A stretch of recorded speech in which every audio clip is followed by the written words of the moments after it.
ગુજરાતની અંદર ઘણા બધા વિસ્તાર એવા છે કે જ્યાં હળવાથી મધ્યમ વરસાદની આગાહી કરવામાં આવી છે। હજુ પણ ઘણા બધા વિસ્તાર એવા છે કે જે હજુ કોરા છે કે જ્યાં જોઈએ એટલો વરસાદ નથી પડ્યો અને એ સમય દરમિયાન આપણે જોયું કે જે આખી જે બંગાળની ખાડીમાં સિસ્ટમ સક્રિય થઈ હતી એ ક્યાંક ગુજરાત તરફ તો આવી, પરંતુ અમુક વિસ્તાર હજુ પણ બાકી રહી ગયા છે અને આ સિસ્ટમ સીધી ઉત્તર ભારત તરફ જતી રહી છે। એટલે કે હવે આવનાર સમયમાં ગુજરાતની અંદર કયા વિસ્તારમાં વરસાદ પડવાના છે, આજે પણ કયા વિસ્તારમાં વરસાદની શક્યતા છે તેમની વાત કરીએ। નમસ્કાર, આપ જોઈ રહ્યા છો નિર્ભય ન્યૂઝ અને હું છું આપની સાથે રિદ્ધિ। વેધર અપડેટમાં આજે વાત કરવી છે કે આજે ઘણા બધા વિસ્તાર એવા છે કે જ્યાં હળવોથી મધ્યમ વરસાદ છે તે પડવાની સંભાવના વ્યક્ત કરવામાં આવી છે। લગભગ આજે સવારે 5-5:30 વાગ્યાની આજુબાજુ અમદાવાદ વિસ્તાર છે ત્યાં પણ આપણને ઘણા બધા વિસ્તારમાં વરસાદી ઝાપટા જોવા મળ્યા હતા। એ જ રીતે આજે આખા દિવસ દરમિયાન ગુજરાતના ઘણા બધા વિસ્તારની અંદર આ વરસાદી ઝાપટા છે તે જોવા મળવાના છે। ખાસ કરીને દક્ષિણ ગુજરાતની અંદર હજુ પણ જે વરસાદ છે તેમની આગાહી વ્યક્ત કરવામાં આવી છે। હળવોથી મધ્યમ વરસાદ છે ત્યાં પડી શકે એમ છે। સુરતનું જે દક્ષિણ ગુજરાત છે, વાપી છે, નવસારી, દમણ, દાદરાનગર હવેલી, વાપી, આ બધા વિસ્તારોની અંદર હળવોથી મધ્યમ વરસાદ છે તેમની શક્યતા વ્યક્ત કરવામાં આવી છે। આ સાથે સાથે હજુ પણ ભરૂચ છે, નર્મદા છે, એ વિસ્તારોમાં પણ વરસાદની શક્યતા છે આપણને દેખાઈ રહી છે। આ સૌથી પહેલાં તો વલસાડની વાત કરીએ, જે ચીખલી છે, ખેરગામ છે, વાપી, એ વિસ્તારોમાં વરસાદી વાતાવરણ આપણને દેખાઈ રહ્યું છે। આહવા પંથકની અંદર સાપુતારામાં પણ હળવોથી મધ્યમ વરસાદ આપણને દેખાઈ રહ્યો છે। સુબીરમાં પણ હળવોથી મધ્યમ વરસાદ છે। એ જ રીતે સુરત છે તો ભરૂચની અંદર આપણને સુરતમાં કોઈ જ એટલો બધો વરસાદ નથી દેખાતો, પરંતુ ભરૂચ પંથકની અંદર દહેજ છે, નેત્રંગ છે, ડેડિયાપાડા વિસ્તારોમાં હળવોથી મધ્યમ વરસાદ છે અત્યારે આપણને વિંડીના માધ્યમથી દેખાઈ રહ્યો છે। દિવસ દરમિયાન વરસાદની પરિસ્થિતિ લગભગ એ જ રહેવાની છે। લગભગ 5-6 વાગ્યાની આજુબાજુ કોઈ જ આપણને વરસાદી એંધાણ નથી દેખાતા। સવારથી વાતાવરણ થોડું આપણને અમુક વિસ્તારમાં બદલાયેલું દેખાતું હતું, પરંતુ હવે વરસાદની જે આખી શક્યતા હતી એ આપણને થોડી ઓછી થતી દેખાય છે।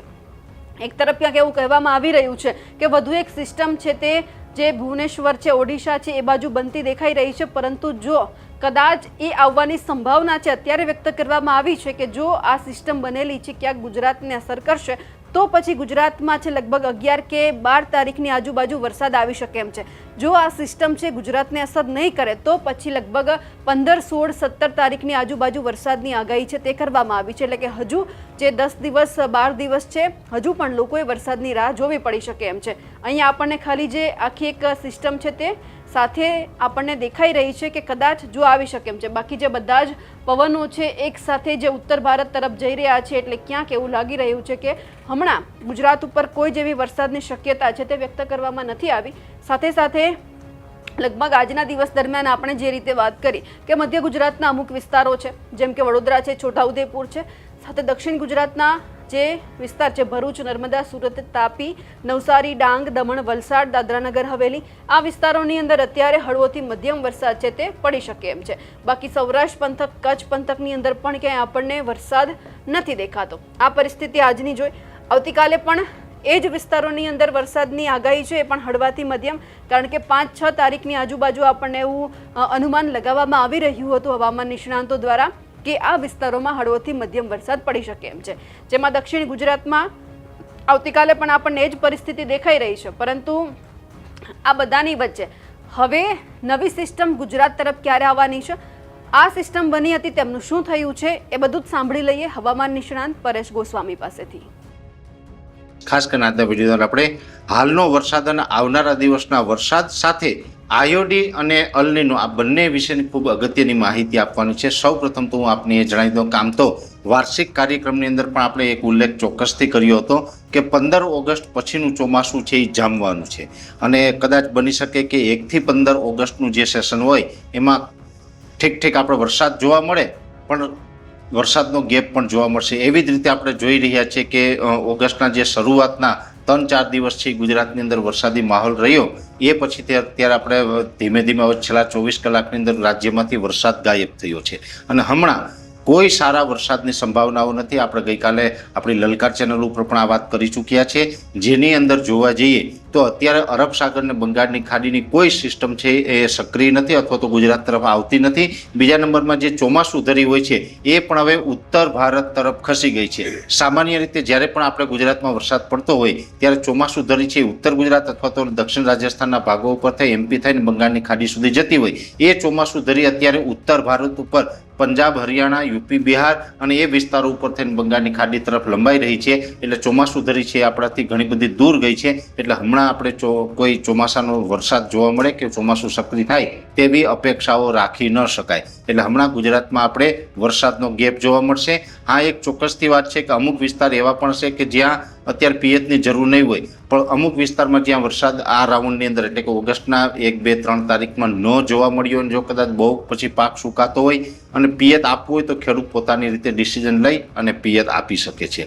બીજા નંબરમાં પશ્ચિમ સૌરાષ્ટ્રમાં દ્વારકા, જામનગર, પોરબંદર જેવા વિસ્તાર છે એને તો પહેલેથી જ ઓલરેડી ચોમાસું છે આમ તો નબળું છે અથવા તો દુષ્કાળ જેવું અત્યાર સુધી ત્યાં દેખાયું છે. જોકે આવનારા સમયમાં હવે એના માટે પણ સારા સંકેત છે. ચોમાસું છે એમના માટે પણ ક્યાંક ફાયદો લઈને આવશે.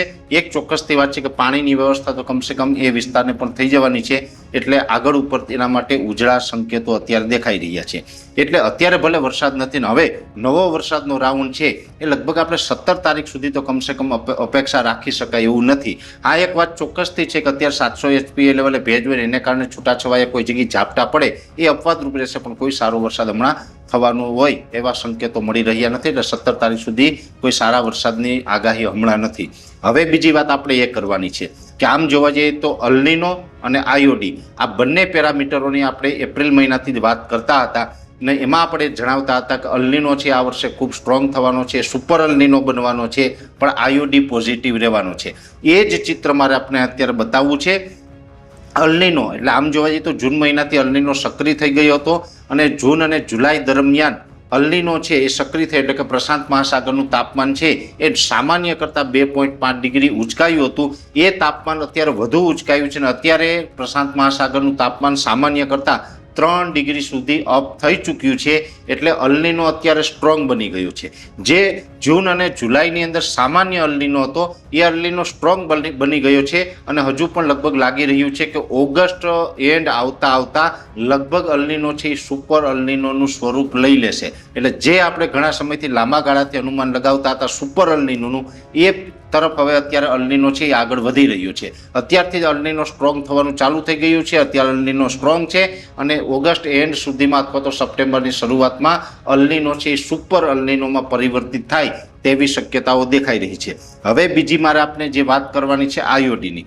આપણે એક વાત એ પણ કરી હતી કે અલ્નીનો સક્રિય થશે છતાં પણ ગુજરાતનું ચોમાસું નબળું તો કમસે કમ નથી થવાનું. ગયા વર્ષે 109% વરસાદ પડ્યો હતો. આ વર્ષે એવું બની શકે કે 90 થી 92-93% સુધી વરસાદ થઈ શકે છે. તો એ જ મુજબ જોવા જઈએ તો અત્યાર સુધીમાં ગુજરાતભરની અંદર 57 કે 58% સુધીનો વરસાદ વરસી ચૂક્યો છે અને હજુ પણ આગળ જતા સારા વરસાદ થશે એટલે 90% ઉપર ચોમાસું છે તો ચોક્કસથી આપણું થવાનું છે. એટલે હજુ પણ આગળ વરસાદ તો ચોક્કસથી થવાના છે અને એની અંદર આપણા માટે ફાયદારૂપ રહેશે આયોડી. આયોડી એટલે કે ઇન્ડિયન ઓશન ડાયપોલ જે હિન્દ મહાસાગર છે એટલે કે જે ભારત છે ભારતની નીચે જે શ્રીલંકા આવેલું છે અને શ્રીલંકાની નીચેનો જે આખો સમુદ્ર પાટ છે એનું જો તાપમાન છે એ ફેવરેબલ રહે તો આપણા માટે ચોમાસું છે એ સારું રહેતું હોય છે. બંગાળની ખાડીના અરબ સાગરમાં સિસ્ટમો ડેવલપ થાય અને આપણે વરસાદ મળતો હોય છે. એટલે અલ્નીનો હોય છતાં પણ જો આયોડી પોઝિટિવ હોય તો ચોમાસું આપણું નબળું ન થાય. એ જ મુજબ આયોડી છે એ આમ તો જુલાઈમાં પણ સ્લાઇટલી પોઝિટિવ હતો, પણ અત્યારે આંતરરાષ્ટ્રીય ઘણી બધી વેધર એજન્સીના પણ અનુમાન આવ્યા છે. અમે પણ અમારી રીતે નાનું મોટું જે પ્રિડિક્શન કરતા હોય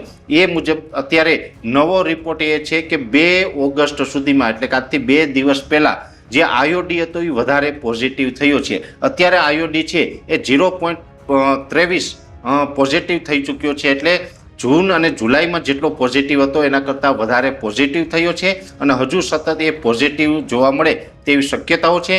15 ઓગસ્ટ બાદ આયોડી વધુ સ્ટ્રોંગ બનશે અને 15 ઓગસ્ટથી 31 ઓગસ્ટ અને સપ્ટેમ્બર મહિનો સંપૂર્ણ એની અંદર આયોડી ખૂબ પોઝિટિવ રહેવાનો છે.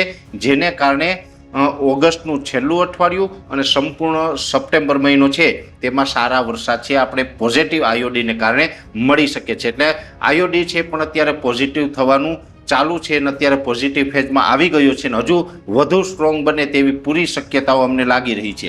અને ઘણા સમય પછી ઇતિહાસમાં એવું બની રહ્યું છે કે આયોડી છે એ પણ પોઝિટિવ છે ને અલ્નીનો પણ પોઝિટિવ છે. નહીંતર જનરલી એવું બનતું હોય જ્યારે અલ્નીનો સ્ટ્રોંગ હોય ત્યારે આયોડી નેગેટિવ હોય છે. જો અલ્નીનો છે એ ન બને અને ન્યુટ્રલ અલ્નીનો હોય અથવા તો લાનીના બને ત્યારે આયોડી છે એ પોઝિટિવ ફેઝમાં આવતો હોય છે. પણ જનરલી આ વખતે જે થયું છે એ આખું અલગ છે. એટલે કે ચોમાસા ઉપર કાંઈક આપણે કુદરતની મહેરબાની છે ગુજરાત ઉપર કે આ અલ્નીનો એટલો સ્ટ્રોંગ હોવા છતાં પણ આયોડી પોઝિટિવ ફેઝમાં આવી રહ્યો છે. જેથી કરીને હવે 17 ઓગસ્ટ સુધી ભલે કોઈ સારા વરસાદની સંભાવનાઓ નથી, 17 ઓગસ્ટ પછીથી ચોમાસું છે એ ફરીથી સક્રિય થશે. ફરીથી અરબ સાગર અને બંગાળની ખાડીમાં સિસ્ટમ બનવાનું ચાલુ થશે. ખાસ કરીને ઓગસ્ટ મહિના દરમિયાન કદાચ એવી શક્યતા છે કે અરબ સાગરમાં પણ એક સિસ્ટમ બની શકે છે અને બંગાળની ખાડીમાં પણ ચોક્કસથી સિસ્ટમ બનવાની છે. એટલે બંને સમુદ્ર સપાટી છે એ સક્રિય રહેશે, ત્યાં સિસ્ટમ બનશે અને એને કારણે ગુજરાતમાં વરસાદ આવવાનો છે. એટલે એટલું કહી શકાય કે 17 ઓગસ્ટ પછીથી જે ચોમાસું સક્રિય થાય જેને કારણે ઓગસ્ટનું છેલ્લું અઠવાડિયું અને સપ્ટેમ્બરના પ્રથમ અઠવાડિયામાં પણ સારા વરસાદ થશે, સાર્વત્રિક વરસાદ થશે અને સપ્ટેમ્બર મહિનો છે એ સંપૂર્ણ આખો સપ્ટેમ્બર મહિનો છે ખૂબ સારા વરસાદનો લાભ છે એ ગુજરાતને મળે તેવા સંકેતો અત્યારે અલગ અલગ પેરામીટરોના આધારે અમારા પ્રિડિક્શનમાં જણાઈ રહ્યા છે. અને એમાં પણ ખાસ કરીને ઓલ ઓવર ગુજરાતમાં પાણીની વ્યવસ્થા થાય એવી શક્યતાઓ છે. એટલું ચોક્કસથી મને વિશ્વાસ છે, અંતે દ્વારકાધીશના હાથમાં છે, પણ કમસે કમ ગુજરાતના પાણીની સમસ્યા છે એ સોલ્વ થઈ જવાની છે. ઓલ ઓવર ગુજરાતમાં પાણી લાયક વરસાદ પણ એન્ડમાં થવાના છે. સપ્ટેમ્બરમાં ખાસ કરીને આપણું જે પાણીની સમસ્યા છે એ સોલ્વ થઈ જશે. અને વાર્ષિક કાર્યક્રમમાં પણ અમે આપને જણાવ્યું હતું કે 15 ઓગસ્ટ સુધી તો બધાને એવું લાગશે કે હવે આપણે નબળું થઈ ગયું, પાણીની વ્યવસ્થા નથી થઈ, પાક ભલે સારો છે પણ પાણીની વ્યવસ્થા નથી થઈ. પણ 15 ઓગસ્ટ બાદનું જે ચોમાસું જામ છે એમાં જ પાણીની વ્યવસ્થા છે એ થવાની છે. આવું આપણે એપ્રિલ મહિને વાર્ષિક કાર્યક્રમની અંદર જણાવ્યું હતું ને એ જ પરિસ્થિતિ અત્યારે નજર સમક્ષ દેખાઈ રહી છે.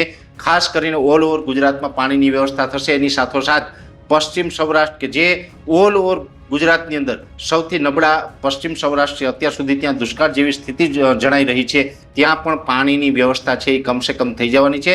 ખેડૂત ભાઈઓ છે એ શિયાળુ પાક અને ઉનાળુ પાક વાવી શકે આવા પાણી કમસે કમ થાય એવી શક્યતાઓ અત્યારે અમને પૂરી દેખાઈ રહી છે. એટલે અલ્નીનો અને આયોડી આ બંને વિશે પણ જે આપણે સમાચાર પ્રાપ્ત થયા છે એમાં ખાસ કરીને અલ્નીનો ભલે સ્ટ્રોંગ થયો પણ સારા સમાચાર ગુજરાત માટે એ છે કે આયોડી હવે પોઝિટિવ થયો છે અને વધુ સ્ટ્રોંગ થવાનો છે. જેથી કરીને આપણે એક સારા સંકેત મળી રહ્યા છે. હવામાન નિષ્ણાંત પરેશ ગોસ્વામીએ જે વરસાદની આગાહી કરી છે કે હવે વરસાદનો જે નવો રાઉન્ડ છે તે ગુજરાત ઉપર થોડા જ સમયની અંદર આપણને દેખાવાનો છે. પરંતુ અત્યારે તમારા વિસ્તારમાં કોઈ વરસાદ છે ખરો? તમારા વિસ્તારમાં વરસાદ કેટલો પડી રહ્યો છે? કેટલા વરસાદની તમારા વિસ્તારમાં ઘટ છે? અમને કમેન્ટ કરીને ચોક્કસથી જણાવજો. સાથે જ અમારી નિર્ભય ન્યૂઝ ચેનલને લાઇક, શેર અને સબસ્ક્રાઇબ કરવાનું ભૂલશો નહીં. નમસ્કાર.